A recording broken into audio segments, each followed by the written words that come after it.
What if I told you the way things were will never be again?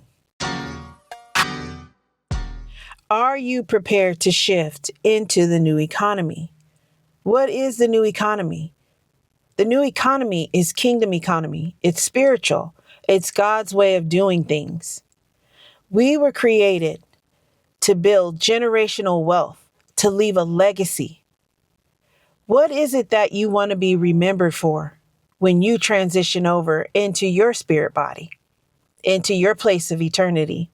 In my last video, I shared that while Yeshua, Jesus, was on this earth, he modeled the way. He modeled this new economy to us, right? He showed us how to be. He taught us that we, as believers in Messiah, that we are not limited by natural law. We are not limited by what our five senses are able to perceive.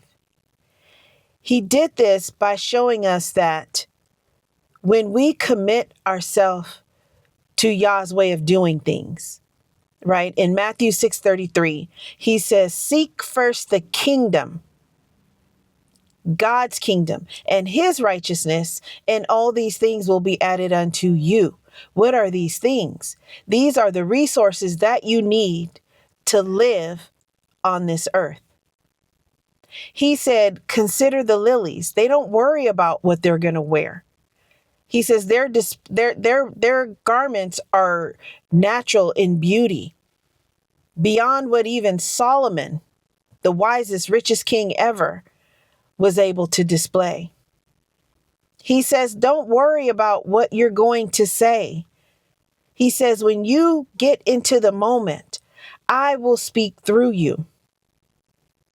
He says, what good is worry?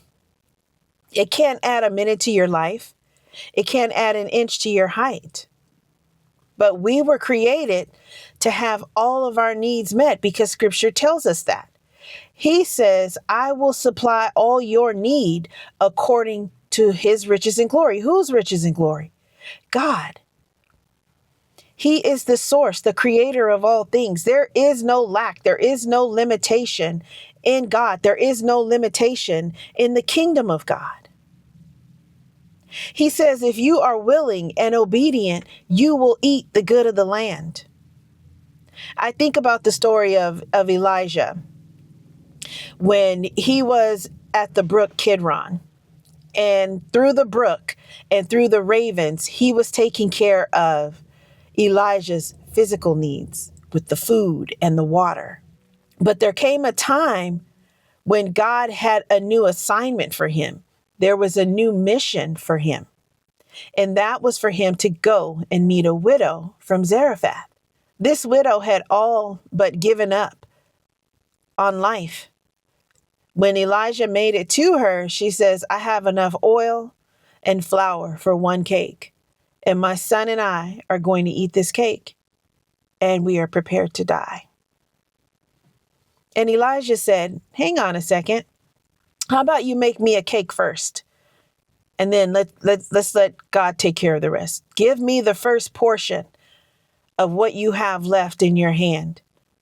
And in giving it to Elijah, that was a show of faith. She was giving it to God. And when she did this, Elijah instructed her, go and gather as many vessels as you can. You know why? Because God, being the source of all things, creator of all things, had prepared a way for this woman to escape poverty, for her and her son.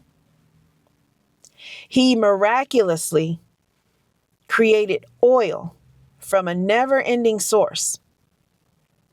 And the only reason the oil ceased to pour was because she had reached the max of her capacity. She had filled all the vessels she was able to collect from her neighbors.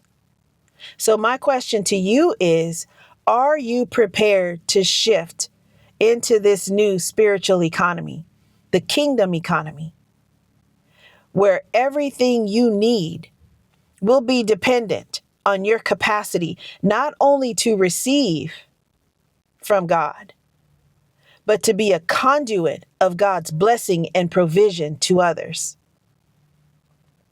Because it's easy to get caught up in all of the get rich quick schemes we see on social media, right? I make $5,000 an hour. Just try this. Make $100,000 a day. Just try this.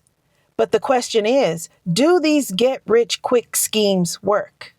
Yes, some people do get a return on an investment into a get rich quick scheme, but the Bible tells us that wealth gained or riches gained hastily, they don't last.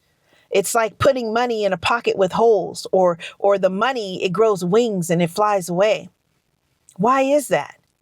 Because the person that takes that route has not done the work to become the person that can sustain that wealth. And I'll talk about this more in my next video. I'll go deeper. I just want to introduce you to this. But it's the process of transformation that we go through when we're learning God's way of doing things, when we learn how to build wealth God's way in his economy, when we value the importance of leaving a legacy for our generations to come after us.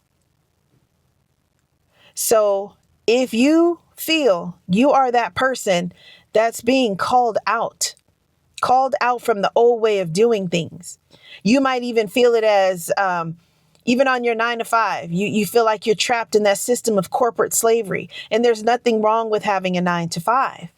But if that is not God's will for you, you're going to feel trapped. You're going to feel like you're out of alignment.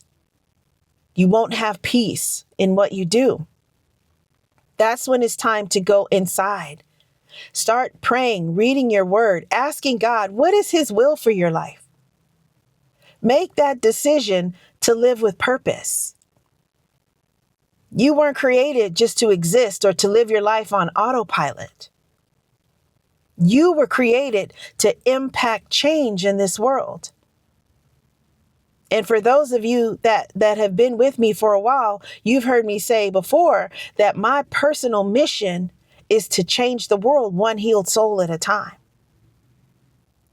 So if this message resonates with you, consider subscribing to the channel, and I'll see you in the next video. Love and blessings. Bye-bye.